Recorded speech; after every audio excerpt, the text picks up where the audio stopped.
பாவங்களை அறிக்கை செய்யணும். சொல்லுவாங்க, பாவங்களை அறிக்கை செய்து அதை விட்டு விடலாம். நம்ம என்ன பண்ணோம்? திருப்பி அந்த பாவத்தை தான் செய்யறோம், சொல்றோம், செய்யறதில்ல. அறிக்கை செய்து அந்த பாவத்தை என்ன பண்ணிடணும்? நம்ம விட்டுடணும். நமக்கு வரும் சோதனைக்கு, அதே பாவம் வரும். ஆனா நம்ம அதை செய்யக்கூடாது. முதல்ல நாம நினைக்கணும், நம்ம அதை தப்பா செய்யக்கூடாது அப்படின்ற நினைவு நமக்கு வரணும். அப்படி நமக்கு வந்தா ஆவியானவர் நமக்கு உதவி செய்வார். நம்ம பலவீனத்துல ஒரு பலன் பூரணமா விடுவோன்ற. அப்ப நம்ம பலன் வீணமா ஆகும்போது, ஆண்டவரே எனக்கு உதவி செய்யுங்க, இந்த பாவம் வருது, அதை என்னை மேற்கொள்ளக்கூடாது, அதை நான் தான் மேற்கொள்ளணும். பாவம் என்ன மேற்கொள்ளக்கூடாது, பாவத்தை நான் என்ன செய்யணும்? மேற்கொள்ளணும். அதை செய்யாதபடி ஆண்டவர் எனக்கு உதவி செய்யுங்க அப்படி ஒரு நிமிஷம் ஆண்டவரை நோக்கி, அந்த சிலுவையை நோக்கி, அந்த கல்வாரி சிலுவையை நோக்கி நம்ம பார்க்கும்போது ஆண்டவர் நமக்குள்ள நிச்சயமா ஒரு கிரியை செய்வாரா இல்லையா? நம்ம விசுவாசித்து கேட்டா என்ன பண்ணோம்? கரெக்டான ஆண்டவர் என்ன செய்வாரு? நமக்கு உதவி செய்வார்.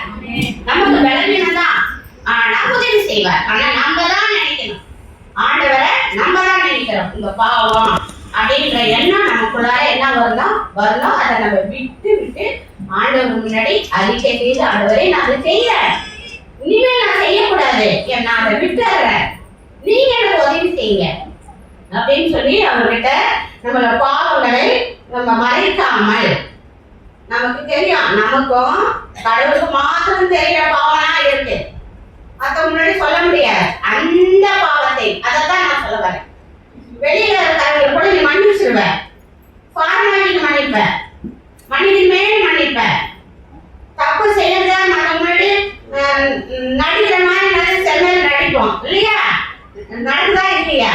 ஆனா உள்ள வச்சுட்டு வெளியே நம்ம அந்த காரியத்தை பண்றோம் சில நேரத்துல இல்லையா? அப்ப ஆனா யார் பாக்குறாரு? நமக்கு இருதயத்தை ஆண்டவர் பாக்குறாரு. அவரு என்ன பண்றாரு பாரு, அதுதான் அந்த உதடுகளின் கடையை விட உள்ளத்துல இருந்து வர அந்த ஸ்தோத்திர பலி, உள்ளத்துல இருந்து வர அவரை துதிக்கிற அந்த அவரை மகிமைப்படுத்துகிற காரியங்கள் தான் அவரை ரொம்ப மன நினைச்சு அவருக்கு ஏற்படுத்தும். இந்த மக தன்னுடைய உள்ளத்தின் ஆழத்துல இருந்து என்னை நோக்கி பார்க்குது, துதிக்குது, ஸ்தோத்தரிக்குது, என்னுடைய துணியை நாடுது, உதவி செய்ய பாடு கேட்குது. நாம என்ன பண்ணுவோம்? அந்த பிள்ளைக்கு உதவி. ஆண்டவர் மனுஷன் முகத்தை பார்க்கிறான், கடவுளை கர்த்தரா இருதயத்தை பார்க்கிறார். அப்ப நம்ம இருதயம் கேடுள்ளது திருக்குள்ளது தெரியும் எல்லாருக்கும்.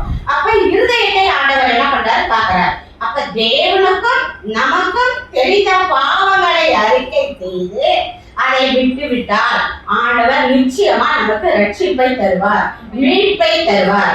ஏன்னா நம்மளுடைய பாவங்களை கழுவுறதுதான் அவர் ரத்தத்தை சிந்தினார், ஏற்பட்ட ரத்தத்தை சிந்தினார், நமக்காக சிந்தினார். இந்த ரத்தத்திலிருந்து நம்மளுடைய பாவங்கள் கழுவப்படுகிறது, மன்னிக்கப்படுகிறது இல்லையா? நமக்கு மீட்பு கிடைக்கிறது. அந்த பாவத்துல இருந்து நமக்கு என்ன கிடைக்குது? விடுதலை கிடைக்குது. அதை நாம முதல்ல விசுவாசிக்கணும். நம்ம கேட்கிறோம் கழுவாரு அப்படின்னு நினைக்கிறோம்.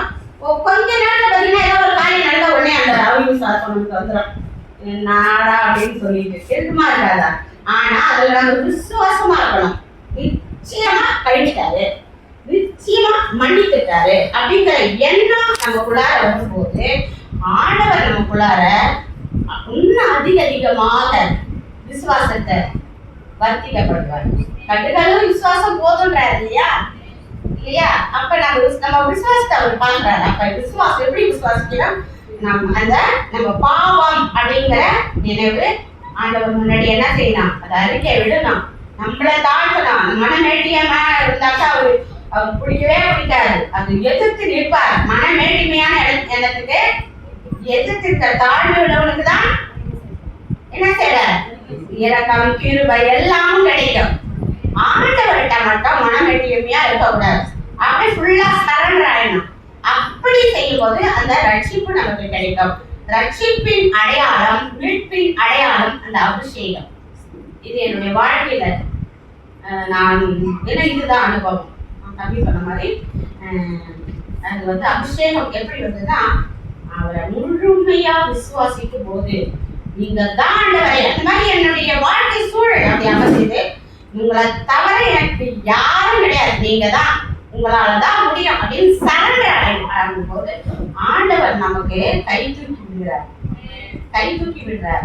அந்த அடையாளம், அந்த அபிஷேகம் உங்களுக்குள்ளார வந்துச்சுன்னா, ஆவியானவர் உங்களுக்குள்ளார வந்தா அவர் சகல சத்தியத்திற்குள்ளும் உங்களை வழி நடத்துவார். அந்த சகல சத்தியங்கிறது பாவம் செய்யாதது உள்ள இருந்துட்டு இதை செய்யக்கூடாது நம்ம ஆனா கேட்க மாட்டோம். நமக்கு என்ன சொல்றதோ அதுதான் கேட்போம். 2 மனசு இல்லையா, ஒண்ணு சொல்ல செய்யுன்னு, ஒன்னொன்னு செய்யாதன்னு. இந்த செய்யாதன்னு சொல்றது இல்லையா, அதை நீங்க கேளுங்க. ஏன்னா சரி நாங்க இதை செஞ்சிடலாம், இதனோட முடிவை கொஞ்சம் யோசனை பண்ணுங்க. இப்படி நம்ம செஞ்சிருக்கல, இது இந்த முடிவை பத்தி யோசிச்சுட்டு அதை என்ன பண்ணணும், ஐயோ இது ஆண்டவர் இந்த முடிவை பார்த்தா மகிமைப்படுவாரா தூஷிக்கப்படுறாரா, மகிமைப்படுவாரா தூஷிக்கப்படுவாரா அப்படிங்கிறத நீங்களா முடிவை சிந்திக்கணும். நீங்க சிந்திச்சு அதை செயல்படணும். தூஷிக்கப்படுற மாதிரியான ஒரு காரியமா இருந்தா நிச்சயமா நீங்க செய்யக்கூடாது. அது ஆண்டவருக்கு பிரியமில்லாத காரியம். உங்க மனசை உங்களுக்கு காமிச்சிடும், குற்றத்தை காமிச்சிடும் இல்லையா. அப்படி அதை செய்யாம இருந்து அதை செய்யாம இருக்கீங்கன்னா ஆண்டவர் நம்மளை பாக்குறாரு. அடுத்ததுக்கு அடுத்த நிகழ்வுல நம்மள அதை சரி பண்ணிட்டே போவார். அப்படி போகும்போது எல்லாம் சாதாரணமாயிடும். நமக்கு அதை கடைபிடிக்க ஆரம்பிச்சிட்டோம்னா லைஃப்ல எல்லாமே சாதாரணமாயிடும். அப்ப நம்ம ஜெபத்தை ஆண்டவர் எப்படி தெரியுமா கேட்பாரு, நல்லா கேட்பாரு, பேசுவார். ஆண்டவர் உள்ளத்தில் பேசுவார். அவருக்கு நம்ம இடம் கொடுக்கணும்.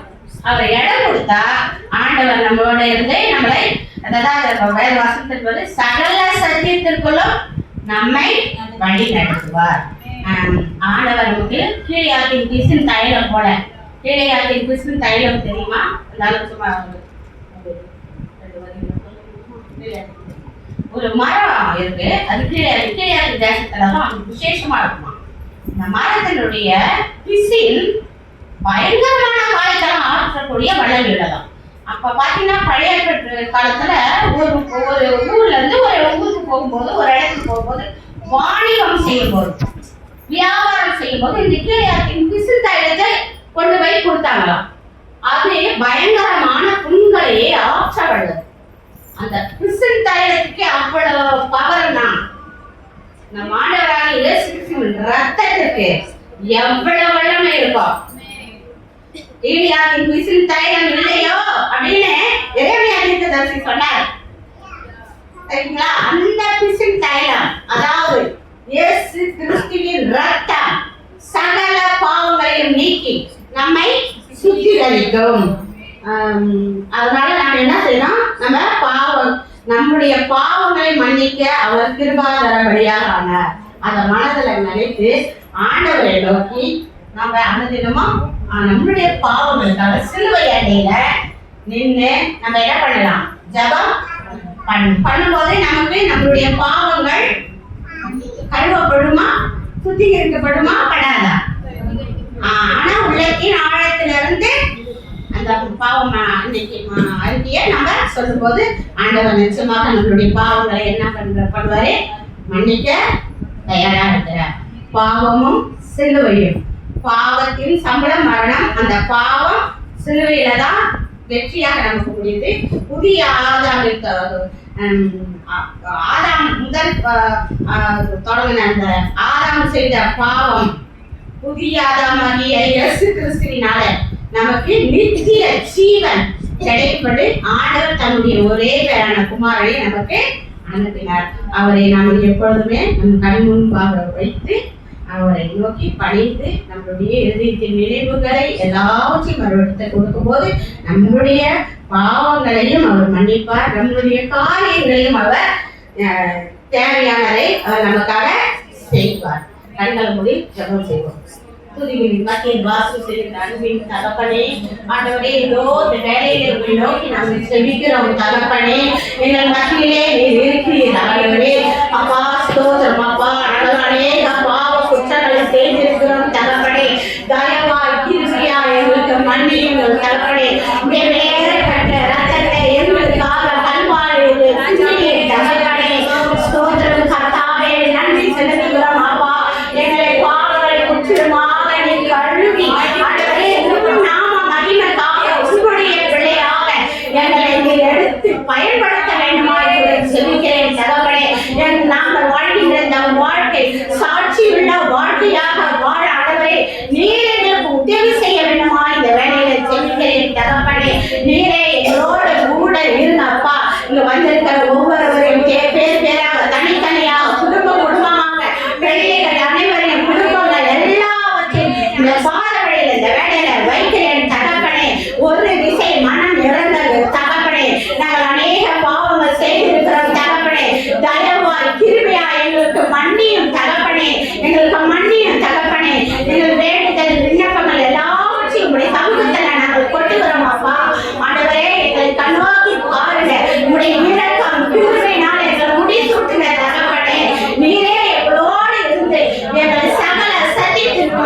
கூட செவிக்கிறேன் தகப்பனே. கேளுங்கள் அப்பொழுது தரப்படும், தட்டுங்கள் அப்பொழுது திறக்கப்படும் என்று சொல்லி ஆண்டவரே, இதோ இந்த வேளையில உம்மை நோக்கி நாங்கள் என்னென்ன தேவைகள் என்பதை கேட்கிறோம் தகப்பனே. நீர் எங்களுக்கு சம்பூரணமாய் தங்கள் ஆசீர்வாதத்தை எங்களுக்கு நிறைவாய் தரும்படியாக இந்த வேளையில செபிக்கிறேன் தகப்பனே. அப்பா ஸ்தோத்திரம். இதோ பேசின ஒவ்வொரு வார்த்தைகளையும் நீர் தெரிய செய்ய வேண்டுமாய் கூட செபிக்கிறேன் தகப்பனே. நீரே எல்லாத்தையும் குணப்படுத்திக் கொள்ளுங்க, பாதுகாத்துக் கொள்ளுங்க, பராமரித்துக் கொள்ளுங்க. நீ பெரியசின் மூலம் ஜெபிக்கிறோம் எங்கள் ஜீவனுள்ள நல்ல பிதாவே. ஆமென். அல்லேலூயா. அல்லேலூயா. சபை போதகர் அவர்களுக்கும் சபையார் அனைவர்களுக்கும் அல்லேலூயா.